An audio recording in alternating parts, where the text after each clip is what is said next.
2019 batch की young IAS से जब सरकार ने पूछा कि क्या आप पांगी में अपनी सेवाएं देना चाहोगी, तो यंग आईएएस ने इसके लिए तुरंत हामी भर दी। सरकार की तरफ से जारी तबादला आदेशों में एसडीएम मंडी आईएएस रितिका जिंदल को प्रमोशन के साथ पांगी तब्दील किया गया। रितिका जिंदल अब चंबा जिला के दुर्गम क्षेत्र पांगी में बतौर रेजिडेंट कमिश्नर अपनी सेवाएं देंगी। ये इलाका इतना दुर्गम है कि सर्दियों के दिनों में पूरे 6 महीनों तक शेष विश्व से कटा रहता है।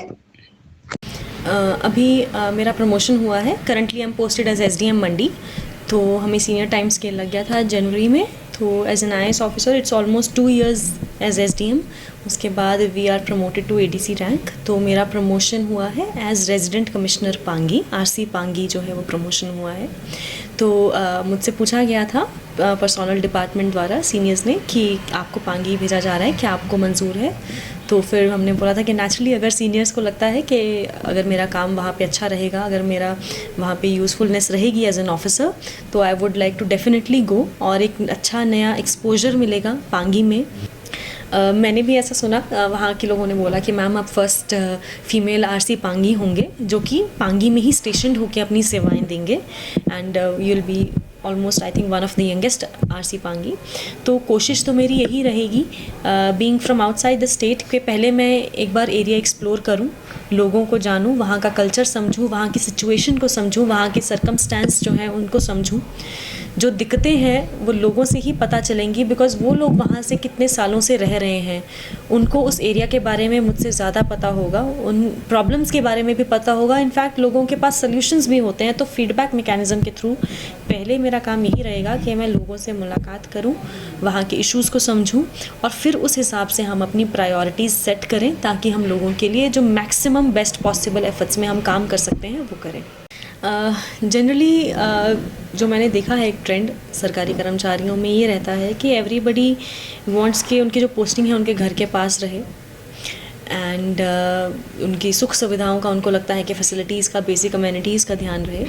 जनरली लोगों को लगता है कि they don't want to go to tribal areas because उनको लगता है हार्श क्लाइमेट होगा, परहैप्स फैसिलिटीज़ इतनी अच्छी नहीं होंगी। बट मेरा सिर्फ इतना मानना है कि आप गवर्नमेंट सर्वेंट हैं और आपको सरकार जहाँ पे भी एज़ पर पॉलिसी भेजती है आपको ज्वाइन करना चाहिए, रादर दैन कि आप टाल मटोल करें और आप बहाने ढूंढें कि हमें वहाँ सर्विस नहीं देनी है।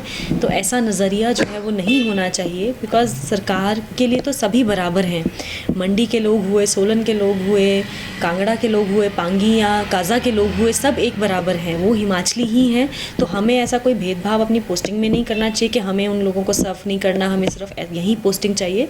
तो इस तरह का पक्षपात जो है सरकारी कर्मचारियों में नहीं होना चाहिए। जब आपने ज्वाइन की है तो आपने हिमाचल सर्विस ज्वाइन की है, चाहे आपने टीचिंग लाइन में ज्वाइन किया है, आपने डॉक्टरेट लाइन में ज्वाइन की है, किसी भी लाइन में ज्वाइन की है, तो Himachal as a service join की है। तो आपने जहाँ आपका बर्थ हुआ है, जहाँ आपका घर है, उस जगह की सर्विस ज्वाइन नहीं की है। हमने तो ऑल इंडिया की सर्विस ज्वाइन की है। तो अगर हमें सेंट्रल गवर्नमेंट भी कहीं जाने को बोलती है, it's our duty to go and join. तो ये हमें उससे पहले सोचना चाहिए। पहले आदमी को लगता है, हमेशा हर कोई सोचता है कि हमारी सरकारी नौकरी लग जाए, पहले आदमी नौकरी के पीछे भागता है, फिर वो बाद में भागता रहता है कि जी हमें अपने चॉइस ऑफ पोस्टिंग हो जाए। बट मेरा ये कहने का मानना है कि once you have joined a government, let's say for example government of India or for that matter Himachal government, state any state government, आपको इसमें कोई भी पक्षपात नहीं करना चाहिए कि भाई ये प्लम पोस्टिंग है, ये पनिशमेंट पोस्टिंग है। कोई पनिशमेंट या प्लम पोस्टिंग नहीं होती, ये सिर्फ हमारे मन का वहम होता है।